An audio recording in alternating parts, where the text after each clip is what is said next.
I'm Rock Leach, and welcome to Socia for our eCHURCH. We bring the fire, but it doesn't happen without you. Subscribe and join the movement, and let's keep this fire going together. Let's go.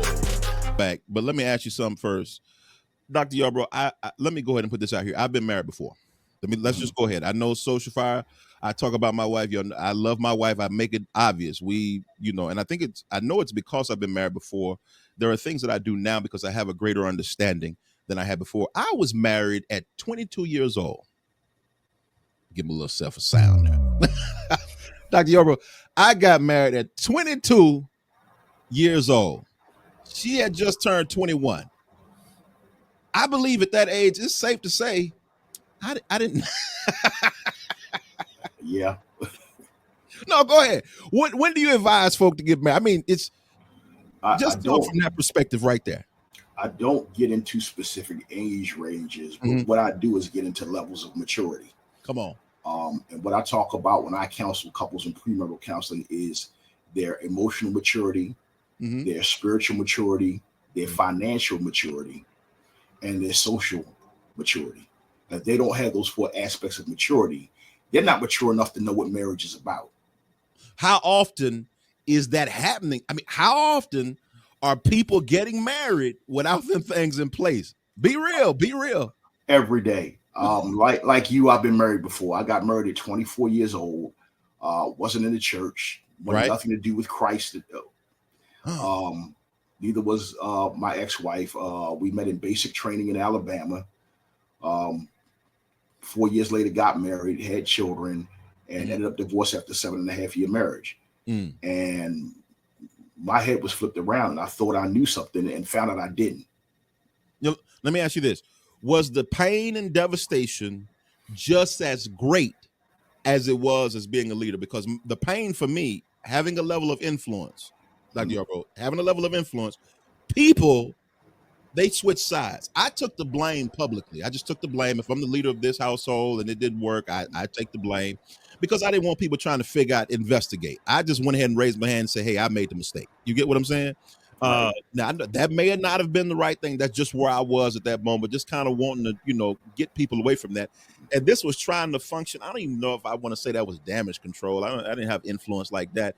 But when you got members and stuff like that involved, was the pain, because you weren't in church at this phase, right? Right. Was the pain and devastation, you think that it was just as great? It was. It definitely was, because I wasn't in the church setting, but I was a community influencer.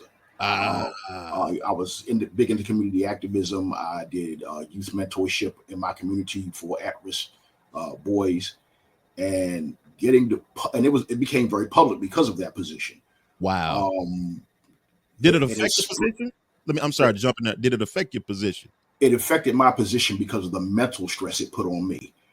I loved my wife. I loved my children. And at the time I had wife, children, and an invalid father to take care of. I was working insane hours, but I take the blame of what I did was in being a workaholic, one. Two, being an alcoholic due to my PTSD when I came home from the Gulf War. That put a strain on the marriage. But go ahead. It hurt so bad because, here I am trying to make it work. And doing the things I thought would make it work, and later finding out that's not how you make it work. You said this, being a workaholic. I'm going to tell you this. I was pastoring, had been pastoring for a long time, because even though I was married that early, it was, we were together like 20 years, right? And for those of you that may be watching this video to see if I'm going to say something negative, miss me with that. I'm going to go and put that out there. Let me do a public service announcement right quick.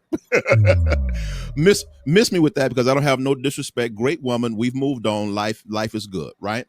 But so when you said about being a workaholic, my problem is that I was pastoring, right?